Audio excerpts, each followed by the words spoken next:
Hello and welcome to section 2 of our video where I'm looking at indicators that you can use to tell when your elderly parents need help, if they will need a caregiver. So in part 1 of this two-part series, I talked about the physical indicators, how to identify them. So in today's session, this second part of the video, I'll be talking about the cognitive indicators. So before I dive deeper into today's discussion, I would like to let you know that the information I share here is mostly drawn from my experience, from the experience of my siblings, and from my general knowledge as a sociologist.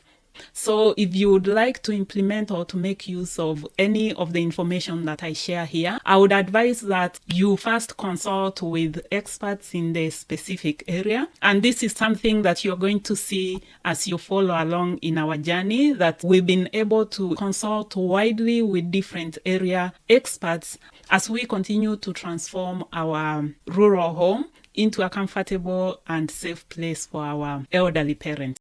Welcome, and thank you for stopping by. If you're new here, I'm Eileen. I usually come here to talk about remote caregiving. I draw most of the information that I share here from experience because I've been a caregiver to my elderly parents in person and also remotely doing it from 13,000 kilometers away. If you're an immigrant, if you're in your midlife and you keep on wondering what you're going to sacrifice, if you're going to travel home to be able to take care of your elderly parents, or if you're going to stay in the city where you are or abroad so that you can continue to pursue your career, I'm here to tell you that you can achieve both. Provide care to your elderly parent from a distance while you continue to pursue your careers. So with that, let's get on with today's session. Is there a checklist that one can use to be able to gauge when the elderly parents need help, need care, and what type of care?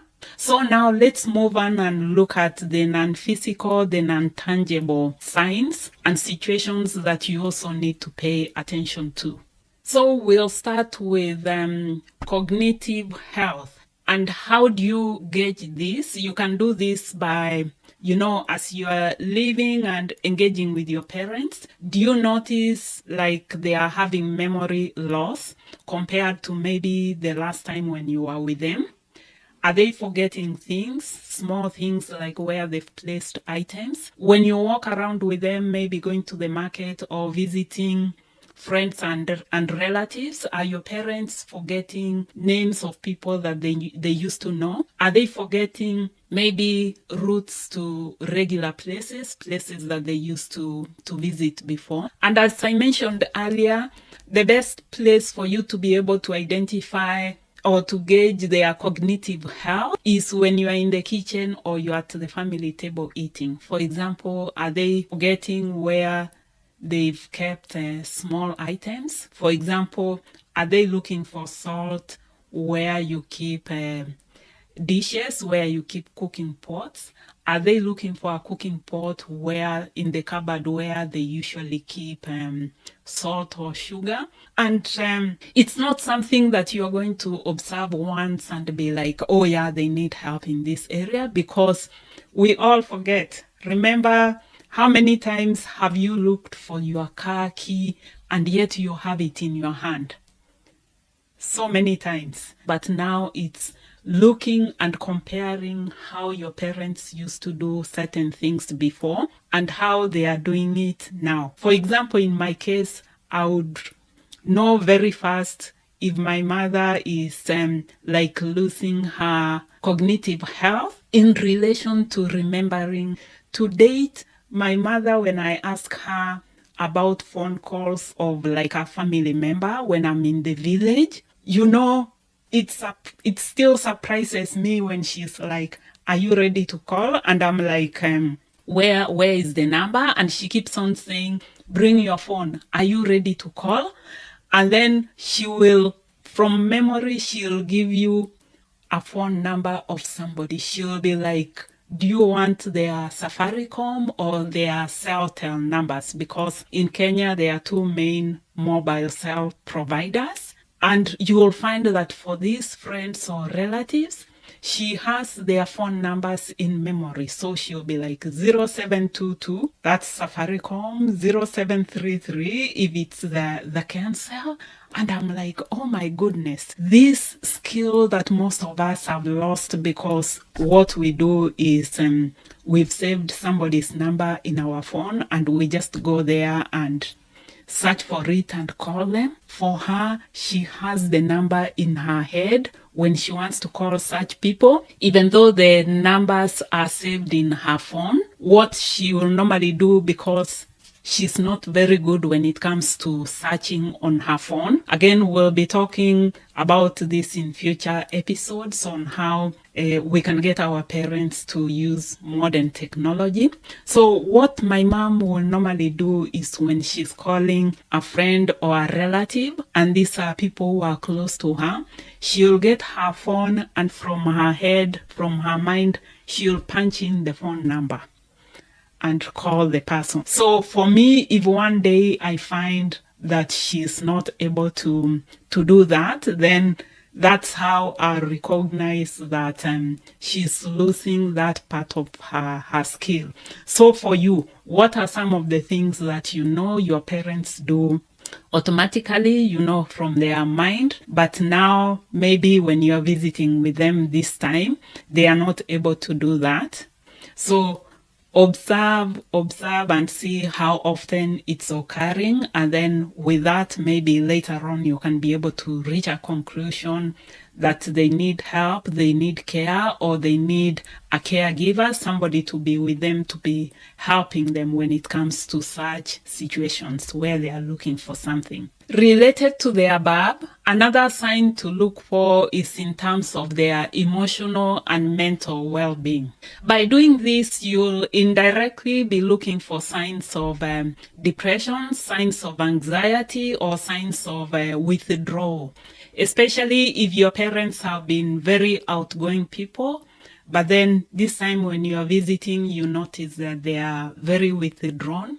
For example, if they've been people who've been active participants when it comes to social matters, like attending parties or social gatherings within the village, but then this time you see like they are not very eager to go, then that will be an indicator of their mental well-being or even their physical well-being, because you might find out that they are withdrawn from participating because maybe the activity is taking place in a faraway area, an area where they used to walk to, but because now of reduced mobility, then they are not able to go there. And such a situation might make them to withdraw inwards, which might lead into depression and anxiety. You will also need to pay special attention to any changes in aggression.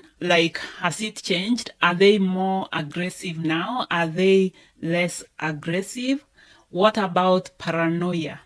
Has it increased? Has it reduced? Is it the same as how you used to know them before? Remember from episode 2, we talked about the social structures and the role that our elderly parents have within there, especially their role as grandparents and great-grandparents within there. So you can use that as a sign and identifier if their way of life has changed. For example, are they missing to participate in social events where they have a very important role to play? If there is a celebration in the village, if it's a birth or if it's a marriage, wedding, or if it's a funeral, where as an elderly member of society, they are expected to attend and participate, are you seeing them coming up with a reason or missing some of these activities? And as we mentioned, those are some of the reasons which are making them to want to stay in the village. So are they trying to miss? That will be a very good indicator of things are not going so well, because as we noted from episode 2, this is where they are choosing to stay in the village because of the social and communal well-being because of the social networks that they build and the benefits that they are getting from these social networks. You know, we mentioned that they know so many people and they depend on some of these people, and some of these people depend on them, especially when it comes to consulting with them. So if you are there and you start noticing that they are not actively participating in this role, then it will be a good sign that not everything is going on well with your parents. So this far, I guess you are in agreement with me that it's very important for us to be able to recognize or to know the signs to know if our parents need care, if our parents need extra help, or if our parents need a caregiver. So by being vigilant, by noticing the signs, then as you're going to see in future episodes, we'll be able to know which area we need to improve on so as to make the village home a comfortable and safe place for our elderly parents. I'll be discussing the details and also giving examples based on what we've done in the village, because as I mentioned at the beginning, what we are trying to do is to make the village a comfortable place where our parents will be safe, they'll lead a healthy and happy life, and once they are able to do that, then it will give you the freedom to now go and continue pursuing your career or your education from faraway places without being very worried or too worried about the well-being of your elderly parents. And as we continue on this journey, I'm going to show you what we've put in place to be able to continue to provide care remotely.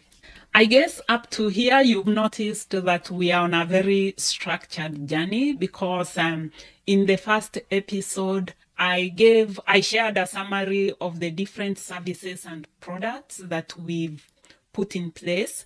In the second episode, I shared detailed information on why our parents are choosing to age in place, and that's to age in their rural villages. And now in this episode, I've looked at what are some of the signs and indicators or even situations to look out for to be able to know if your parents need extra care or if they need help or a caregiver. All these signs, as you can already tell, are going to help us to be able to identify what do we need to put in place. Is it a caregiver that we need, or are there products and services that can help our parents to be able to continue with their normal or their regular life? If you found the information that I've shared here helpful, then I encourage you to hit that subscribe button so that you can continue to be informed, to know immediately when I've published the next episode. Also, comment below, ask your questions, answer questions that the other listeners have raised, or come and share your experience when it comes to the issues I've discussed. That's the signs, the indicators to know that your elderly parents need care, that they need help, or they need a caregiver. What's your experience in that area? I would love to hear from you. So comment below and come along with me on this journey. That's on the journey of remote caregiving to elderly parents or even to elderly grandparents. I suggest that you download a copy of my checklist. I have a checklist titled the Ultimate Remote Caregiving Checklist. It contains all the information arranged into various topics, the information that you will need if you plan to develop a strategy through which to provide remote care to your elderly parents. If you have a copy of this, you can use it and come along with me as I share information on the different products and services that we are using as we strive to make our rural home a safe and comfortable place for our elderly parents. So check below, I'll put a link which you will follow to be able to download the checklist. So click on the next video here to know the next step to take. That's after gathering all the information that you've gathered. I know you are asking the question like, what do I do with this information? Yes, in the next video, I'll guide you on the next step. Thank you for coming this far with me. Thank you for watching the video. See you in the next episode. For now, it's a goodbye from me. Bye-bye.